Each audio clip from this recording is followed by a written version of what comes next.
بسم اللہ الرحمن الرحیم الصلاۃ والسلام علیک یا سیدی یا رسول اللہ وعلی آلک واصحابک یا حبیب اللہ۔ معزز سامعین کرام، السلام علیکم ورحمۃ اللہ وبرکاتہ۔ درود پاک کی بڑی برکات ہیں۔ جو بندہ ذوق اور شوق سے، محبت اور عشق سے، توجہ اور دھیان سے پڑھتا ہے تو اس پر اللہ تعالیٰ کی اور نبی کریم علیہ الصلوۃ والسلام کی خاص برکتیں، رحمتیں اور خاص توجہات اس کو نصیب ملتی ہیں۔ درود ابراہیمی ایک ایسا وظیفہ ہے، ایک ایسا درود ہے جو سب سے افضل مانا جاتا ہے، کیونکہ اس درود پاک کو ہم نماز کے اندر بھی پڑھتے ہیں اور یہ باقاعدہ نبی کریم علیہ الصلوۃ والسلام کی اجازت بھی اس میں شامل ہے۔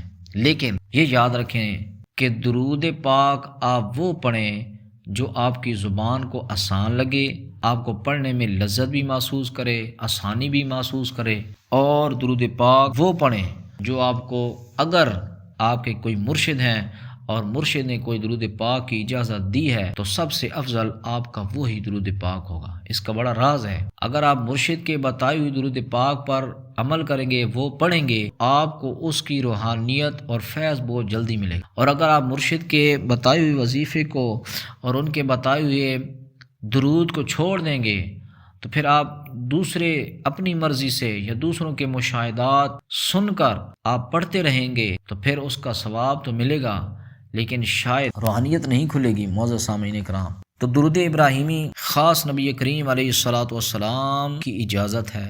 بر صغیر پاک و ہند میں مغلیہ سلطنت کے زوال کے بعد دہلی میں سیاسی ابتری بڑھ چکی تھی۔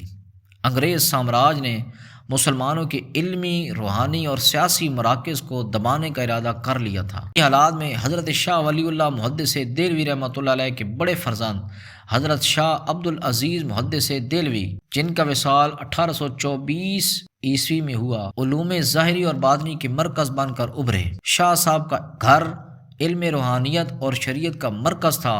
انگریزوں کو ان کے اثر و رسوخ سے خطرہ محسوس ہوا۔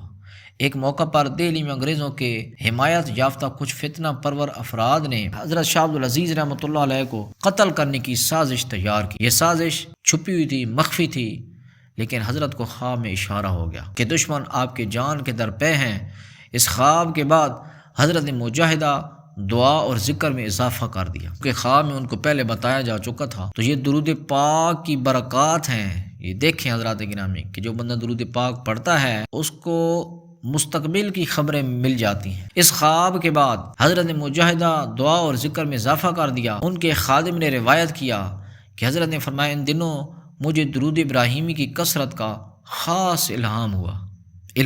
اب دیکھیں حضرات گرامی، ان کو الہام ہو رہا ہے۔ روزانہ کم از کم 3000 مرتبہ درود ابراہیمی پڑھتا تھا، اور تعداد دیکھ لیں 3000۔ حضرت کے شاگرد مولوی اسد اللہ دہلوی لکھتے ہیں کہ شاہ صاحب فرمایا کرتے تھے، درود ابراہیمی میں ایک ایسی روحانی آگاہی ہے، جو شخص اس کو اخلاص سے پڑھتا ہے اللہ تعالیٰ اس کے دشمنوں کے ارادے بدل دیتا ہے یا ان کو اس سے غافل کر دیتا ہے۔ چنانچہ حضرت مسلسل 7 دن تک درود ابراہیمی کی کثرت کرتے رہے۔ انہی دنوں ایک شب تہجد کے وقت آپ نے دیکھا آپ کے کمرے کے گرد نورانی حلقہ ہے، جیسے فرشتے پہرا دے رہے ہیں۔ چند روز بعد ایک عجیب واقعہ پیش آیا۔ دہلی کے ایک ہندو رئیس، جسے انگریزوں نے شاہ صاحب کے خلاف استعمال کیا تھا، بیمار ہو گیا۔ اسے شدید بخار تھا، اور خواب میں اس نے دیکھا کہ ایک نورانی چہرے والے بزرگ، جنہیں اس نے بعد میں حضرت عبد العزیز کے لباس میں پہچان لیا، اس پر غصے سے نگاہ ڈال رہے ہیں۔ اس ہندو نے گھبرا کر صبح ہوتے ہی حضرت کے خادم کے ذریعے معافی مانگی اور خود آ کر حضرت سے کہا، میں نے آپ کے قتل کی سازش کی تھی، لیکن جب سے یہ ارادہ کیا نہ نیند آتی ہے نہ چین، اور خواب میں عذاب نظر آتا ہے۔ میں آپ سے معافی مانگتا ہوں۔ شاہ صاحب رحمۃ اللہ علیہ نے مسکرا کر فرمایا، اللہ کے نبی صلی اللہ علیہ وسلم پر درود بھیجنا دشمنوں کو بے بس کر دیتا ہے، تم بھی درود پاک پڑھا کرو۔ یہ بات اس شخص نے خود اپنے اہل خانہ کو بتائی، جسے دہلی کے کئی معزز افراد نے روایت کیا۔ اس واقعے کے بعد حضرت شاہ عبد العزیز رحمۃ اللہ علیہ نے اپنے مریدین اور طلباء کو درود ابراہیمی کی تلقین شروع کر دی۔ ان کے شاگرد حضرت مولانا فضل امام خیر آبادی رحمۃ اللہ علیہ فرماتے ہیں کہ حضرت فرمایا کرتے تھے، جو شخص درود ابراہیمی کو اپنا معمول بنا لے وہ دشمن کے خنجر سے بھی محفوظ رہتا ہے، بشرطے کہ اخلاص کے ساتھ پڑھے، محبت کے ساتھ پڑھے، دنیاوی لالچ کے ساتھ نہ پڑھے۔ ایک بار ایک شاگرد نے پوچھا کیا دشمن کی نیت بھی بدل سکتی ہے؟ حضرت نے جواب دیا درود ابراہیمی سے محض دشمن کا حملہ رک نہیں جاتا، بلکہ اگر پڑھنے والا صادق ہو تو دشمن اس کا دوست بن جاتا ہے۔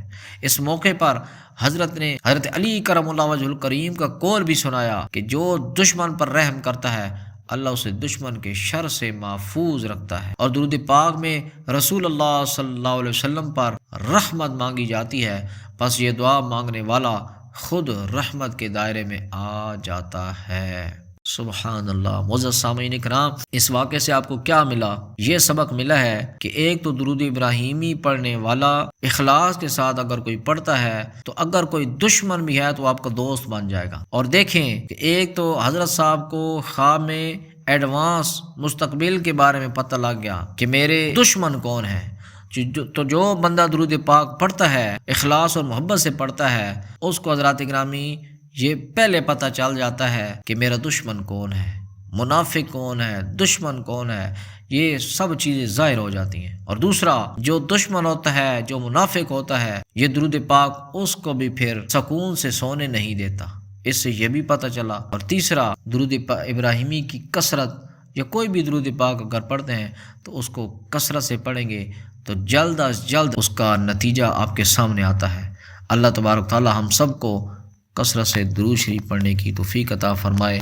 وما علینا الا البلاغ المبین۔ الصلاۃ والسلام علیک یا سیدی یا رسول اللہ وعلی آلک واصحابک یا حبیب اللہ۔